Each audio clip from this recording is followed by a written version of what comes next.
Hello and welcome everyone to today's webinar. My name is Shruti, and today's webinar is about how to create device management and SIM card management automations with EMnify and Zapier. And if you don't know what Zapier is, you definitely should know. So Zapier is this amazing product with which you can integrate all the web services that you use with applications that you already use in your day-to-day work life. So if you have like emails, Slack, whatnot, what that you already use, you can integrate that with Zapier and with no code or low code. So to tell you how it is exactly done, I'm going to introduce you to our team lead of the customer success team, Jean-Ud, and let's bring him on and he'll tell you more about Zapier. So say hi to Jean. Hey Shruti, thank you very much. My name is Raed, and I'm the team lead of the customer success management team at EMnify. And today I'm very excited to show you all how EMnify integrates with Zapier, meaning with all your favorite applications. Awesome. So I'll just share my screen so that we can demo it. Uh, so that it's clear for everyone and how Zapier works, here's a short slide. To give you two examples today, we'll have one Zap where EMnify sends information to Zapier and Zapier to somewhere else, and the other way around. Okay. I'm excited to see what you have in store for us. I've heard that you usually have awesome demos, so I'm really excited to see those. Let's see how it goes. All right, so the first example I thought of, which is something customers require from time to time, is the possibility to enable their customers to create and activate their devices on the EMnify portal. So on the left side, I have the EMnify portal with several connected devices, as you all know, and my SIM inventory.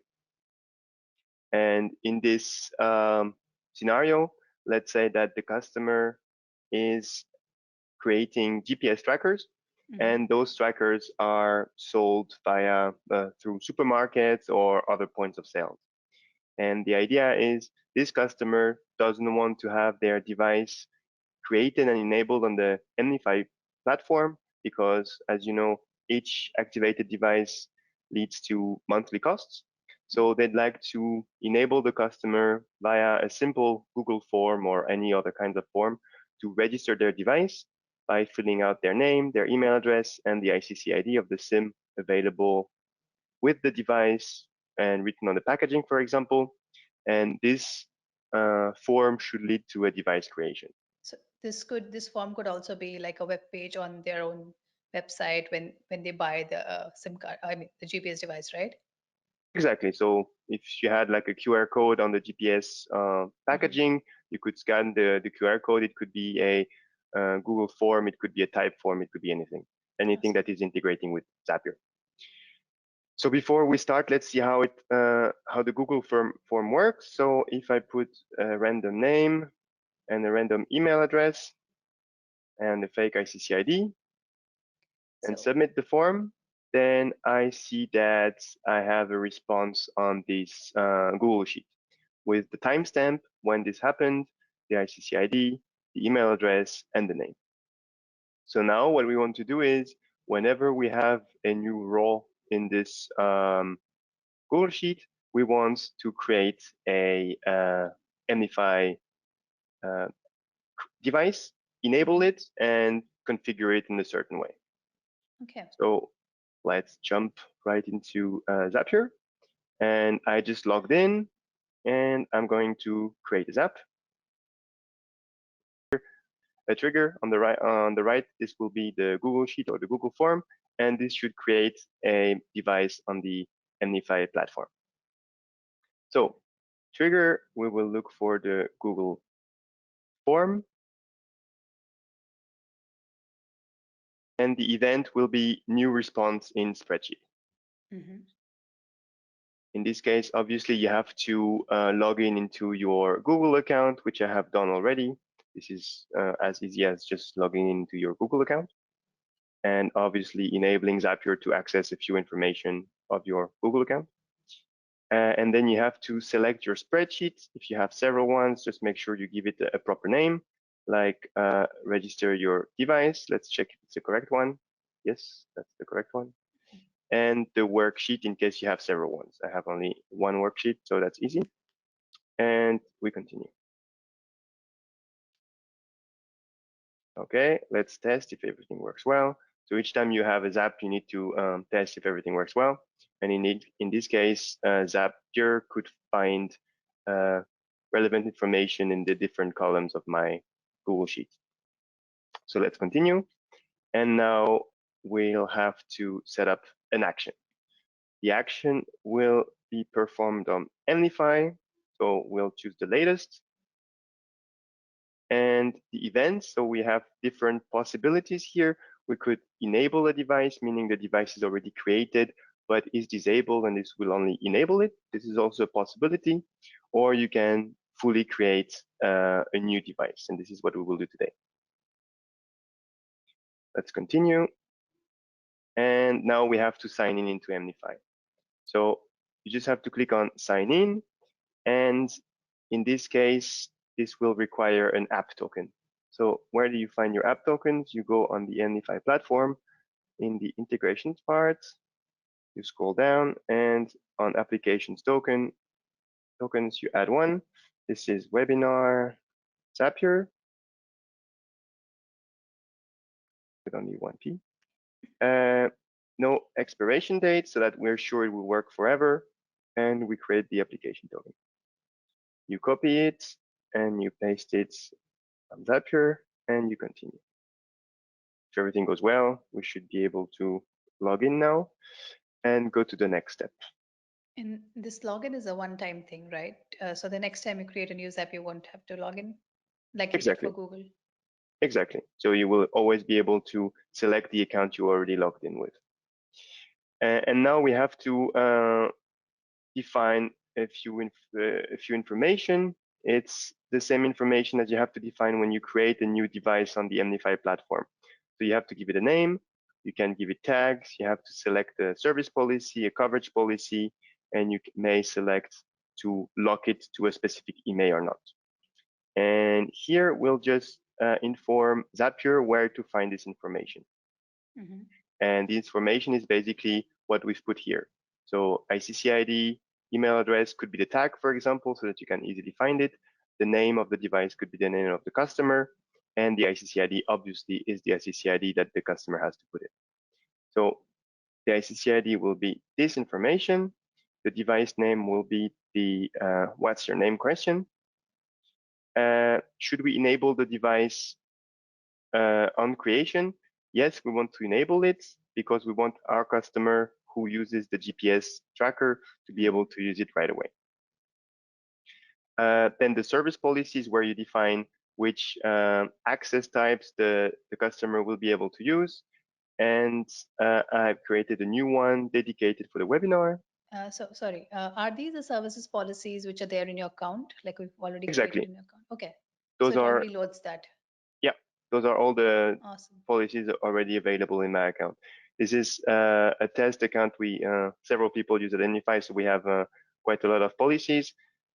Usually customers have 2 or 3, not more. Mm-hmm. Same with the coverage policy. I created one where I want my devices to be used in Europe. And then we'll have the email lock. And the email lock enables you to lock the SIM to the first device the customer will use. We will hope that the customer will use the SIM the first time with the GPS tracker that they bought. So we'll put yes. IP address, we will leave it as it is. And the tag is not refresh the browser. Let's see if I can refresh the browser. I hope it doesn't break everything. But tags are not a compulsory field. So if we cannot add tags, it's not a big deal, but But it would it's be nice to do so. yeah, it's a Okay, really interesting feature to like sort out the devices. So like if you have a bunch of GPS devices and then a bunch of let's say some other tags or it's nice to sort them out. Like I've seen a few clients use that, and I was really surprised the way they arrange their devices. It was really cool to see. Yeah. So we could put, for example, the email address of the customer, but we could also put another one like webinar so that we can Hmm. find it easily. And you can put as many tags as you want. So let's continue. And here the system will want to try the action. It won't work because the ICC-ID, it doesn't exist. But just to make sure I can show you, exactly, it doesn't work because the ICC-ID I put doesn't exist. But it's not a big deal. We will just skip the test after we give it a name. So webinar create device. So we will find it again, and we skip the test, and we just turn on the Zap. And now everything should be created. So if we go back to our Zapier dashboard and Hmm. check all our Zaps, we should be able to see that we have one Zap available. Sorry, I was already there. Exactly. So my Zap is on, and it enables me to create a device from the Google form to EMnify. So I will go to my SIM inventory to this time find a real SIM. Hmm. And I have this ICC ID here that I will put here. I will register a new device. So the name will be Bob2 this time. And this will be bob at emnify.com. Do we actually And have a Bob in EMnify? no, I don't think so. And the ICC ID will be this number. I'm double checking so that we're sure it works. And we submit. Okay. Then we can check here if it actually took the information. Yes, it took the information. We have the timestamp, the ICC ID, email address, and the name Bob2. And what you can see on the Zapier is the Zap history. So you can always check if everything is working as expected. So we want to trigger an action from an event on the EMnify portal, and the action will be a Gmail email. So it will be send an email, and we'll continue. I still select my account as usual. Continue. Okay, I need to refresh the fields. This is weird. And in the meantime, I'll open my Gmail account and copy my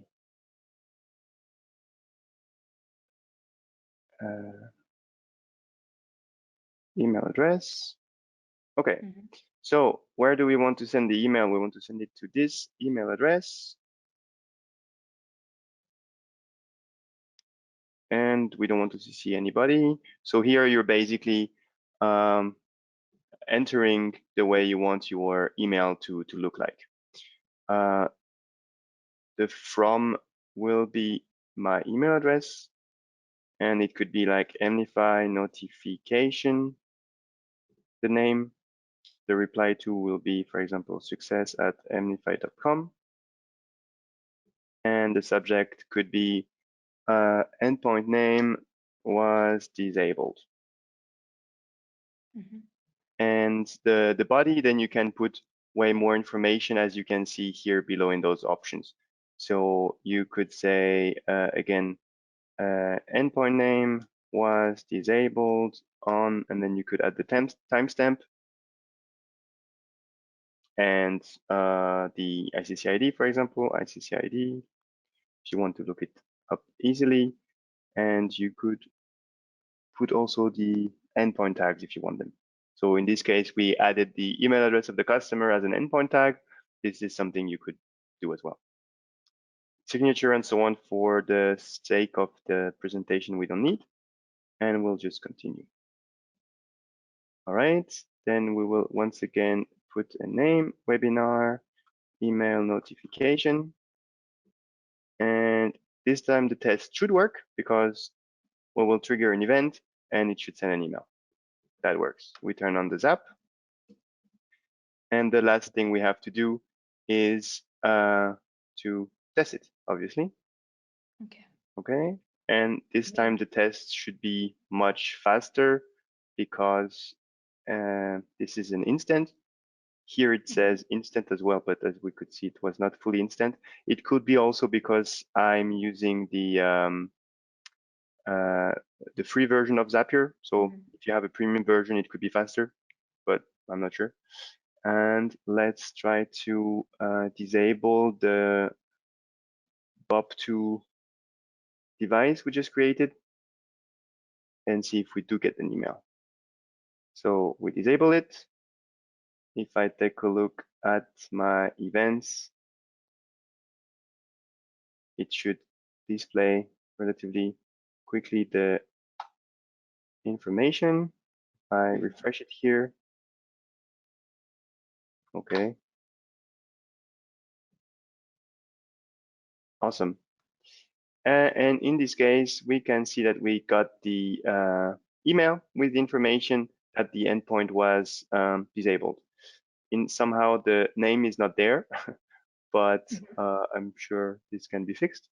But this was a very quick demonstration on how you can, in a few steps, get that kind of notification. Obviously, you could do it to Gmail. A lot of people Mhm. would do it to Slack. You could even think of a way of doing a tweet if you think it's a good idea.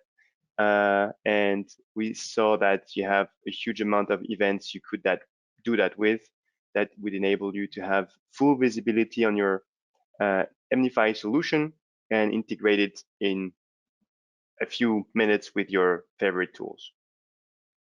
So Awesome. these were the two examples I wanted to show today. So maybe if you have other questions, we can go through them. Yep. And while we wait for questions, maybe Sean, you can also come back on the camera because we can't see you yet. So we want to Uh, see our favorite presenter. So if you could log in back. Awesome. So we have a question which says, can I also update the device name or tags once you've already created a device? uh, I think it fits exactly with the second question from Julian. So because it's the question about the actions we have. So Okay. if we create another Zap, we can see which actions we can do. So let me quickly create one. Mm-hmm.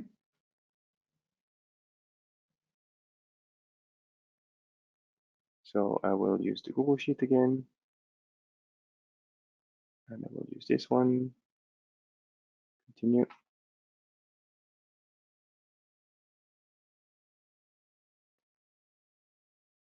And so right now we don't have a huge amount of actions, as you could see before. But yes, our team is working on more actions so that you can really control all your EMnify devices and SIMs through Zapier. And I don't believe we currently have the action update endpoint. So to answer your question, Sebastian, we cannot uh, yet update the endpoint name. Right now, the actions are limited to enable the endpoint, block the current network, create a device, disable a device, or send an SMS. The send an SMS one could fit very well with our GPS tracking example, where Mm-hmm. basically when your customer is creating a device which is a GPS, in lots of cases you need to configure the APN via SMS. So in the premium plans of Zapier, you can have multi-steps, and you could Mm-hmm. say, when I fill the form, I want my device to be created, and right after that, I want an SMS to be sent. Obviously, you're hoping that Okay. your customer will configure and turn on their devices right away, but this could be an example of what you could do with this and SMS. Sure. So yeah, I think that also covers the second question, which was, are there more actions planned? Definitely, we have many more things planned. If you have suggestions for specific use cases that you want to look at, you can always leave us the suggestions in the portal. So, Shun, can you show where to leave the suggestions, please? Sure. So in order to leave the suggestions, you can always go to feature requests here on the portal, and it Hmm. opens our emnify.canny.io. The cool thing is that you are already a member as long as you have an Emnify login, and then you can put some feature requests or check what's already been requested and upvote or downvote specific requests. And you can see what Awesome. customers are working on, and well, customers are working on what we are working on, following customer requests, and keep and stay up to date. So each time you put a feature requests, you get an email, and each time we update the feature requests, you get notifications. So this is quite nice. Awesome. I think you already described one of the use cases. Are there any more use cases with Zapier that you would want to share with us? Yeah, so one request we have from time to time is from customers who would like to enable other people of their company, if it's a big company, to create devices, for example. But you want them to only Mhm. create devices, but you don't want them to have access to all your integrations, because if some by mistake they just come and delete your application token, then all your Zapier integration is dead. So you really Mhm. only want them and limit their actions to connected devices. Well, you could do that and create an extensive um, Google Sheet where Mhm. on the right, for example, I have all my SIMs, which I just pasted here. And you could enable them to create the devices by selecting an ICC ID, give it a name, a tag, as we saw. They can choose if they want to activate it, true being activated and false being not activated. Same for the Mhm. email lock. You could also link the service policy and give them good names like unlimited data Yeah. or other information, and the same for the coverage policy. And this would Awesome. enable anybody who has access to this Google Sheet to create devices, activate them or not. Awesome. I'm going to share the link of this template so that if someone wants to use it right away, they have it. I mean, it's a simple template technically, but yeah, if someone wants to use it, the link is in the chat. We do have one more question. So, can I activate only the endpoints and leave the SIM card deactivated when I set up a new device on Zapier? No, you cannot, Hmm. because um, nowadays with the new portal, we are linking the endpoint idea, which is available on the API, and the status of the endpoint and the status of the SIM is one. So for example, if I want to disable the this Hmm. device and I click on disabled, if I can take a look at the events, I will see that both the SIM and the endpoint have been enabled or disabled. And this is, by the way, a brand new event that was just released this morning. Uh, Oh, for this those morning. who are not aware of it, that we That's really awesome. show both events. So we show the SIM suspension, the endpoint disable, the endpoint enable, and the endpoint SIM activation. Awesome. I So think that's good in a way that it's one less thing to take care of. exactly. Yeah, So yeah. it I wouldn't was want to to be bothered that. Yeah. Go so ahead. it was confusing a lot of our customers to have two different statuses for one for the endpoint and one for the SIM, and now we have the same status for both. Yeah, yeah. That's good. That's good. So, so thank you so much for attending this. Thank you so much for your questions, and see you again the next time. So, if you want to look at more webinars, if you want to figure out where you can find more webinars, you can just go to our resources section. Thanks. Then have a nice day, everyone. Bye bye. Bye bye.